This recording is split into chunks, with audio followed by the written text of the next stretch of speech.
এক গভীর ঘন জঙ্গলে বাস করত এক সিংহ, যার নাম রাজা সিংহ। সে ছিল জঙ্গলের রাজা, শক্তিশালী এবং গর্বিত। আর জঙ্গলের এক কোণে বাস করত এক বুদ্ধিমান সাপ, নাম ছিল শিয়াল। শিয়াল ছিল খুবই চালাক আর ধূর্ত।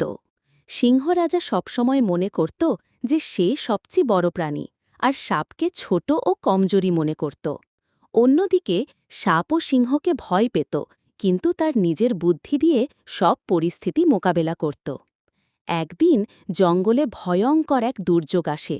এক বিশাল বন্য আগুন ছড়িয়ে পড়ে। আগুন থেকে বাঁচতে সকল প্রাণী ভয়ে ছুটতে শুরু করে। সিংহ রাজা তার শক্তি দিয়ে আগুন থামাতে চায়, কিন্তু পারল না। সাপ শিয়াল তার বুদ্ধিমত্তা দিয়ে আগুনের পথ বুঝতে পারে এবং সিংহকে সাহায্যের প্রস্তাব দেয়। প্রথমে সিংহ রাজা বিশ্বাস করত না, কিন্তু শেষমেশ তাদের দুজনের শক্তি আর বুদ্ধি মিলিয়ে তারা সবাইকে বাঁচাতে সক্ষম হয়।